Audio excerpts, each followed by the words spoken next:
ਬਾਜੀ ਇਹ ਕੱਪੜੇ ਕੱਲ ਹੀ ਬਾਹਰ ਕੱਢੇ ਜਹਾਜ਼ ਦੇ ਚ ਕੋਟ ਵੇਚਦਾ ਆ।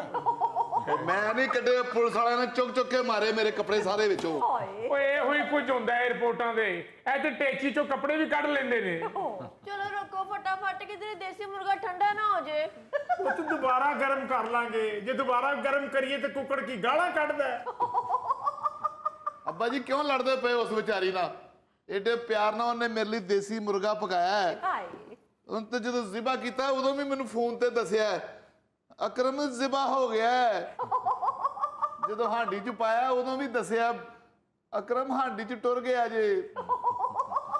ਇਸ ਵਿਚਾਰੀ ਨੇ ਤੇ ਮੇਰੇ ਕੋਲੋਂ ਇਹ ਵੀ ਪੁੱਛਿਆ ਅਕਰਮ ਲੂਣ ਮਿਰਚ ਤੇਜ਼ ਖਾਣੀ ਜੇ ਕਿ ਹਲਕੀ? ਤੁਹਾਨੂੰ ਹਾਂਡੀ ਦੀ ਫਿਕਰ ਪੈ ਗਈ ਏ। ਕੋਈ ਕੰਮ ਦੀ ਗੱਲ ਵੀ ਦੱਸ ਦੇ। ਇਹ ਅੰਦਰ ਤੁਹਾਨੂੰ ਪੁਲਿਸ ਨੇ ਫੜ ਕਿਉਂ ਲਿਆ ਸੀ? ਚੋਰੀ ਦੇ ਸ਼ੁਬੇ 'ਚ ਫੜ ਲਿਆ ਸੀ।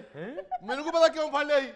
ਜਹਾਜ਼ ਵਾਲੇ ਸ਼ਿਕਾਇਤ ਲਾਈ, ਮੈਂ ਤਾਂ ਜਹਾਜ਼ 'ਚ ਸਾਂ ਤੇ ਪੁਲਿਸ ਅੰਦਰ ही आ गई। हाँ जहाज से क्यों पुलिस आ बड़ी सी? ओ भाई कुछ ना कुछ तो मौसूफ ने किया ही होगा ना जो जहाज में पुलिस आ गई, वरना उनका दिमाग थोड़ी खराब है। ਉਹ ਜੀ ਕਰਨਾ ਕੀ ਸੀ?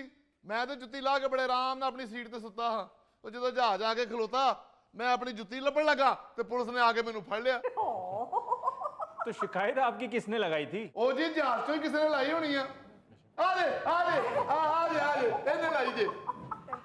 ਇਹ जहाज ਦਾ ਡਰਾਈਵਰ ਹੈ। ਉਹ ਤੁਮ ਅਭੀ ਗਏ ਨਹੀਂ? मैं चले हैं बाबूजी, मैं चले हैं। ਹਾਏ एक मिनट जनाब, ये बताइए ऐसा इन्होंने क्या किया कि जो आपने इनकी पुलिस को शिकायत लगा दी? और जी कोई एक हरकत इसने की हो तो बताऊं। दुबई एयरपोर्ट से लेके लाहौर तक जान खाई हुई थी इसने हमारी। ਹਾਏ ਹਾਏ ਕੀ ਕਰ ਦਿੱਤਾ ਅਕਰਮ ਨੇ? बेटा ये पूछो कि क्या नहीं किया अकरम ने। ओहो, हुआ क्या है? और जी जहाज में चढ़े हैं मौसूफ, आते ही एक पैसेंजर के साथ लड़ाई शुरू कर दी। कहते हैं जी मैंने खिड़की वाली सीट के साथ बैठना है। मैंने पहले ही सीट के ऊपर रुमाल रख दिया था। वो एयर होस्टेस ने आके समझाया कि जो आपकी सीट है, जो सीट नंबर है, आप उसी सीट पे बैठेंगे। कहता है नहीं, मैं पहले आया, मैं उथे ही बहना है। बड़ी मुश्किल से 5-6 लोगों ने हमारी मदद की, इनको समझाया कि भाई यहाँ पे सीट का नंबर लिखा होता है। आप अपना बोर्डिंग कार्ड देखें, जो सीट का नंबर लिखा हुआ है उस सीट पे बैठ जाएं। जी बड़ी मुश्किल से मौसूफ अपनी सीट पे बैठे हैं।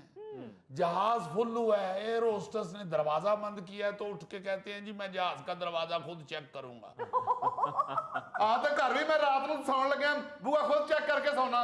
अच्छा, ओ भाई वो आपके घर का दरवाजा है, ये जहाज का दरवाजा है। एयर होस्टेस ने कहा है कि ये हमारी ड्यूटी है, आप कौन होते हैं दरवाजा चेक करने वाले? तो यही उसे आगे से तोजी दे रहे हैं। मैं घर में भी खुद चेक करके सोता हूँ। जितनी देर तक मैं खुद दरवाजा न चेक करूं मुझे तसल्ली नहीं होती। उस वक्त बड़ा समझाया है, बड़े प्यार से बिठाया है। फिर वो जो खिड़की वाला मुसाफिर है उससे लड़ना शुरू हो गए हैं। कहते जी मेरा दिल खराब हो रहा है, खिड़की खोलो। बड़ी मुश्किल से समझाया कि भाई जहाज की खिड़की नहीं खुलती। कहते जी खिड़की भी नहीं खोलती तो एडा महंगा टिकट क्यों रखे है जी? ਅਕਰਮ ਬੱਸ 'ਚ ਵੀ ਬੈਠਣ ਤੇ ਇਹਨਾਂ ਦਾ ਦਿਲ ਖਰਾਬ ਹੁੰਦਾ ਹੈ। बेटा अकरम नु दुबई भी बस ही भेजिया करो। ऐसा कम अकल आदमी है। जहाज के टॉयलेट में गया है तो दरवाजा खोल के बैठा हुआ है। वो फ्लाइट असिस्टेंट बेचारे ने दरवाजा बंद करने की कोशिश किया तो शोर मचा दिया, मेरा दिल बंद हो जाएगा। उसने कहा यार ये तुम्हारे घर की टॉयलेट नहीं है, ये जहाज की टॉयलेट है। यहाँ पे और भी पैसेंजर बैठे हुए हैं, क्या कर रहे हो? आगे से उससे बहस कर रहे हैं। कहते हैं एक तो तुम विच लोटा नहीं रखे हो, तुम दरवाजा बंद करन रहे। ਤੁਸੀਂ ਦੱਸੋ ਬਾਊ ਜੀ, ਤੁਸੀਂ ਦੱਸੋ ਜਿੱਥੇ ਲੋਟਾ ਨਾ ਹੋਵੇ ਉਹ ਟੈਲੈਂਟ ਹੁੰਦੀ ਹੈ। ओ भाई जहाज के टॉयलेट में लोटा नहीं होता। जी मैं तो पहले कह रहा हूं बेटा इसे बाईपास ही भेजा करे।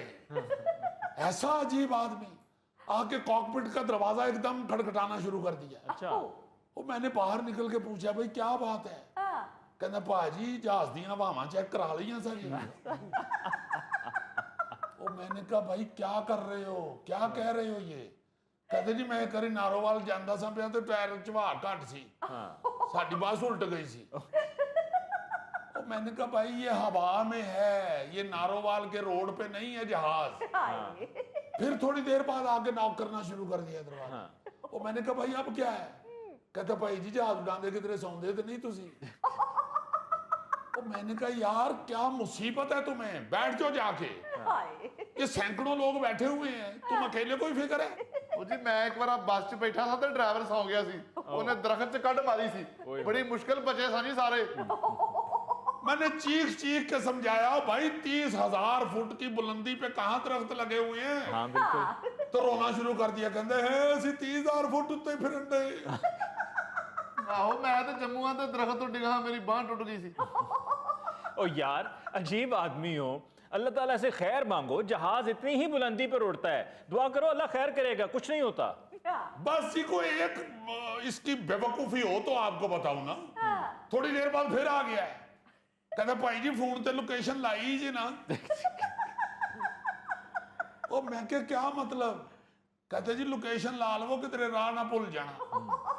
ਅੱਬਾ ਯਾਦ ਨਹੀਂ ਜਦੋਂ ਮੇਰੀ ਜੰਜ ਲੈ ਕੇ ਹਾਂ ਅਸੀਂ ਦੂਸਰੇ ਪਿੰਡ 'ਚ ਵੜ ਗਏ ਹਾਂ, ਉਹ ਫਿਰ ਕਿਸੇ ਬੰਦੇ ਨੇ ਕਿਹਾ ਵੀ ਲੋਕੇਸ਼ਨ ਲਾਓ ਤੇ ਫਿਰ ਸਹੀ ਪਹੁੰਚੋਗੇ। ओ भाई लगी होती है लोकेशन, जहाज में सारा सिस्टम मौजूद होता है। ਉਹ ਬਾਊ ਜੀ ਮੈਂ ਤੇ ਇਸ ਗੱਲੋਂ ਕਿਹਾ ਸੀ, ਮੈਂ ਬਾਰੀ 'ਚੋਂ ਬਾਹਰ ਵੇਖਿਆ ਤਾਂ ਕੋਈ ਸ਼ਾਈ ਨਹੀਂ ਨਜ਼ਰ ਆਉਣ ਡਈ, ਨਾ ਕੋਈ ਬੋਰਡ ਨਾ ਕੋਈ ਨਿਸ਼ਾਨੀ। ऐसा जाहिल बंदा है, थोड़ी देर बाद जब खाना तकसीम हुआ है तो उधर भी रट्टा डाल के बैठ गए, ਹਾਏ कहते जी मैनू नाल अचार भी दियो। ਤੇ ਆਹੋ ਜੀਲਾ ਮੈਨੂੰ ਹਮੇਸ਼ਾ ਰੋਟੀ ਨਾਲ ਅਚਾਰ ਦਿੰਦੀ ਹੈ। उस एयर होस्टेस का नाम जीला नहीं था, सुमेरा था। अगर जहाज में तुम्हें रोटी के साथ अचार चाहिए तो जीला को एयर होस्टेस भर्ती करवा दो। और यार जहाज में घर वाली फरमाइशें पूरी नहीं होती हैं, जो उनके पास होता है वही मिलता है। क्या ओ जी आपको क्या बताऊं, यही बात जहाज में भी समझाई है हम लोगों ने, यकीन ही नहीं कर रहा, उठ के सारा जहाज फिर के देखता रहा है कि कौन कौन की खा रही है। वो एयर होस्टेस ने पूछा है क्या ढूंढ रहे हैं, कहता मैं देख रहे हैं तुसी किसी ने अचार तो नहीं देता। वो एक हरकत तो बस अब आपके सामने मैं क्या बात करूं। ਹਾਏ वो ब्लैंकेट जो होते हैं जहाज में पड़े हुए, सोने लगा तो कहता है मैं तो कंबल नहीं लेता, मैं तो रजाई लेके सोता हूँ। उन्होंने बताया कि भाई इधर कंबल ही होते हैं, ब्लैंकेट ही पड़े होते हैं, कहता है नहीं जी मैनू तो नींदर ही नहीं आएगी, मैनू रजाई दियो। ਜੀਲਾ ਦੱਸ ਜੀਲਾ ਮੈਂ ਰਜ਼ਾਈ ਸੌਂਦਾ ਕਿ ਨਹੀਂ? ਏਡੇ ਪਿਆਰ ਨਾਲ ਜੀਲਾ ਦੀ ਮਾਂ ਨੇ ਮੈਨੂੰ ਰਜ਼ਾਈ ਬਣਾ ਕੇ ਦਿੱਤੀ, ਰੇਸ਼ਮੀ ਬਾਊ ਜੀ, ਲਾਲ ਰੰਗ ਦੀ। और जानते हो भाई लाल रजाई रजाई प्यारी है लेकिन तू ਉਹਦੇ ਚ ਪਿਆ ਬਹੁਤ ਬੁਰਾ ਲੱਗਣਾ ਹੈ। ਯਾਰ ਮਾਰੇ ਤੂੰ, ਯਾਰ ਮਾਰੇ, ਤੇਰੇ ਵਰਗੇ ਬੰਦੇ ਰਖਾ ਦਿੰਦੇ ਨਾ, तेरे वास्ते मैं जीन दी पैंट लेके आया था, मैं उन्होंने अग ला देनी है। हद है यार, हमारा ऐसा मासूम पैसेंजर जहाज में बैठता है कि देखकर हैरानगी होती है। बड़ा बड़ा मासूम देखा है जी, मगर ऐसा मासूम पैसेंजर मैंने नहीं देखा अपनी जिंदगी। ਹਾਏ वो एयर होस्टेस जाके कह रही है भाई एयर पॉकेट है, बेल्ट लगा ले। कहते मैं पागल नहीं है, मैं लाई है, मैं पैंट नू लाई।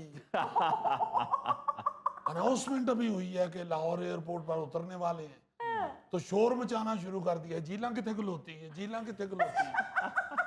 हम तो सारे बेताब थे जीला देखने के लिए। अच्छा, आप हैं जीला जी? ਨਹੀਂ ਜੀ, ਇਹ ਜਿਲਾ ਮੇਰਾ ਤੇ ਭਰਾ ਹੈ। माशाल्लाह, आपने ऐनक शकीरा वाली लगाई हुई है और भाई आपका जहाज में रजाई मांग रहा था। ਉਹ ਮੈਂ ਕਿਹੜੇ ਨਾਲ ਲੈ ਆਉਣੀ ਸੀ, ਉੱਥੇ ਰੱਖ ਆਉਣੀ ਸੀ। ਮੇਰਾ ਪੁੱਤਰ ਬੜਾ ਇਮਾਨਦਾਰ ਹੈ ਜੀ, ਕਦੇ ਕਿਸੇ ਦੀ ਚੀਜ਼ ਨਹੀਂ ਚੁੱਕੀ ਇਹਨੇ। ये ताड़ा पुत्र है जनाब? ਜੀ ਮੇਰਾ ਪੁੱਤਰ ਹੈ, ਮੈਂ ਹੀ ਕਿੱਲਾ ਵੇਚ ਕੇ ਇਹਨੂੰ ਦੁਬਈ ਭੇਜਿਆ ਹੈ। को होर किला पे है जी? ਹਾਂ ਜੀ 1.5 ਕਿੱਲਾ ਹੋਰ ਹੈ। ਉਹ ਵੇਚ ਕੇ ਇਹਨੂੰ ਪਿੰਡ 'ਚ ਹੀ ਦੁਕਾਨ ਪਾ ਦਿਓ। ਜੀਲਾ, ਜਿੰਨਾ ਤੂੰ ਇਹਦੇ ਨਾਲ ਪਿਆਰ ਕਰਨੀ ਹੈ ਨਾ ਪੁੱਤਰ, ਤੈਨੂੰ ਇਹ ਅਵਾਰਡ ਮਿਲਣਾ ਚਾਹੀਦਾ।